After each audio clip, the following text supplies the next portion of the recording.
And Emmett, your approach to all of this, I mean, I find all this, I mean, it's a whole wave of emotions that come through you, and you think, if I was a dad, how would I cope with this sort of thing? Your approach was very interesting. You didn't research this, you didn't have a preconceived opinion as you go into this as an actor. Yeah, well, my knowledge of this was very much sound bites and cliff notes and highlights. I was very ignorant when it came to the transgender community, and my character, Stephen, is the same, and I felt that if the more research I didn't want to come into a project that I had an opinion one way or another. I felt that maybe just on some small, subtle level that it could influence my performance no matter what that was. In saying that, I did go to Mermaids with Anna, and we met these magnificent... so that's a charity? A charity that helps children who are suffering from body dysphoria, who are wanting to transition and stuff, and we met with a whole bunch of parents and these beautiful rock star kids. All the parents, all women bar one man, which is saying something. And we met some. There was this beautiful. Saying something that you think that the mothers cope better. I think they do. Yeah. The fathers. I think there's more of an understanding, more of a bond, more of a compassion when it comes with women. What did you think when you read the script, Emmet? Because you must get sent lots of things. What made this jump out at you? It absolutely floored me. I mean, I was sent the 3 scripts. I read them in one sitting. I broke down in parts. I laughed in parts. So I mean, Tony Martin, BAFTA-winning writer, he penned a beautiful script. The relationships were so real, and the topic was so relevant. And then they sent me 5 scenes to learn. And sometimes when you get scenes, it's difficult, depending on the material, to learn it. It doesn't go into your head. But with this, it just sank into me. And I said, I want to do this. I want to go down. I want to meet this director, Anthony Byrne, who's magnificent, the producer, Louise Sutton. And I went down to London. I had my 5 scenes. I knew them off by heart. And I sat in the waiting room, and I saw these actors coming in and out for my part.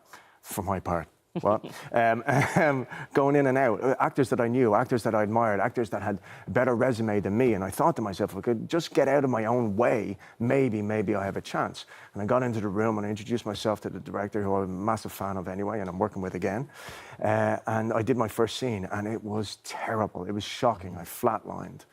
And he looked at me and went, we'll come back to that one. Let's go on to the second one. The second one, home run. Third one, crap. Fourth one, crap. Fifth one, I stopped myself halfway and went, I know what it is I need to do now. Can I start again? And I did it again. He put up his hands and says, that's our guy. And I walked out and I said to myself, well, you nailed 2 out of 5 scenes. You gave them a glimpse of who you thought Stephen was. But I didn't, if I've been perfectly honest, I didn't think it was enough to book the job. I thought when we were watching the trailer there, it was a very, very powerful line that jumped out of the screen to me when she was talking about the fact that he was self-harming, the son. Yeah, it's difficult, yeah. She said, I'd rather have a happy daughter than a dead son. You see, what you don't understand is, and again, I was very ignorant coming into this, but over 3/4 of people who suffer from body dysphoria, self-harm, because they're not accepted into a world that loves to compartmentalise things, that loves to control things. You know, I think it's just under 50% attempt suicide. And you look at those statistics, and it's terrible. And I have been asked a couple of times, what would you do if it was your own daughter? And she was approaching you, and that's a very personal question, and mind your own business. But when something like that happens, I'm kind of like, I refer to that line, because if they're your options, then unless you're a terrible parent, you want your... I love my daughter, she's my best mate. You know, I just want her to be happy, I want her to feel confident, I want her to find her dharma, her purpose in life, whatever that may be.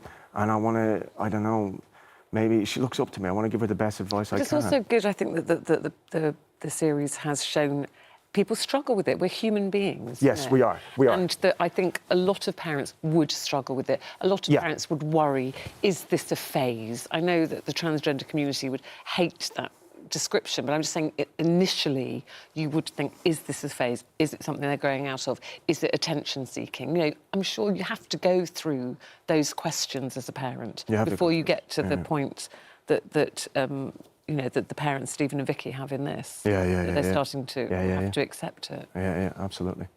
It's a very complex issue.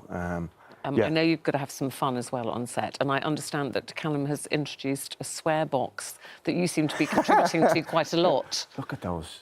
Oh, yeah, mutton what's happened chops. to the This is middle of your terrible. beard? Can I explain very briefly why my face looks like this? Yeah. I don't. For the viewers that are watching Butterfly and they are saying, what's wrong with his face? The reason why I have mutton chops is because I'm doing a gig called Krypton and I play this intergalactic bounty hunter. He's Lobo, blah, blah, blah. I have to get up at 3:30 in the morning. I'm in the makeup chair at 4. It's 3 hours of makeup for like hair and makeup and stuff like that. And at the end, it looks amazing. But the downside to that is when they take the makeup off, you get this. So anybody, I'd like to apologize to anybody who has eyes watching this. That's why I just saw myself thought it was there. a trend thing or something. Thought everyone will be wearing it. Oh, gee, I don't think so. The swear box. Callum decided to introduce, and you know exactly what I'm talking about here, Eamon. He tries to introduce a swear box where he was going to donate the proceeds to Mermaids, the charity. Now, I'm Irish. We're Irish. It's part of our lingo. It's not a bad thing. You It's ever not a heard good thing. Eamon swear? Has anyone ever heard Eamon swear? That's like literally every hand. But it was... So at the end of the first day, I was in double figures. By the end of the week, I had set up a direct debit account and just transferred my wages into his account. I just couldn't stop. And the bad thing is, when I'd curse, I'd curse that I cursed. So it's a double whammy. That's right, double whammy. But we don't curse like other people. No. It's lyrical. It's poetic. It's non-threatening, and we do it in terms Unless you're on the it's very receiving end of it. descriptive for us. Just very quickly, because sadly we've run out of time, so much to talk to you about. But you have got a butterfly tattoo now. Have you always had that, or is that part of the... No, I got that to I don't know if we can commemorate. see it. Can we see it there? Put it that side, look. It's not why I'm wearing flip-flops, it's just the fact that I have it. Which camera is it on? There, that in front of you. No, that One there. There. That one there. There's the butterfly.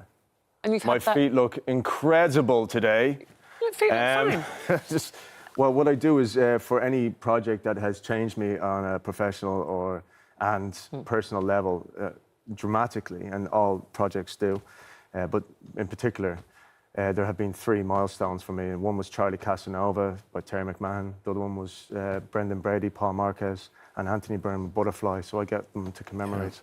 Oh, right. And you'll be seeing him wearing a cap soon because he's in Peaky Blinders. Peaky Blinders. Oh, yeah. That's for another day, Emmet. Lovely talking to you again, my friend. Really appreciate it. Butterfly, the finale is Sunday night at 9 o'clock on ITV. It is absolutely Well done with fantastic. that. Give our love to the Thank rest you of so the much. cast as well. Thank you. I appreciate it.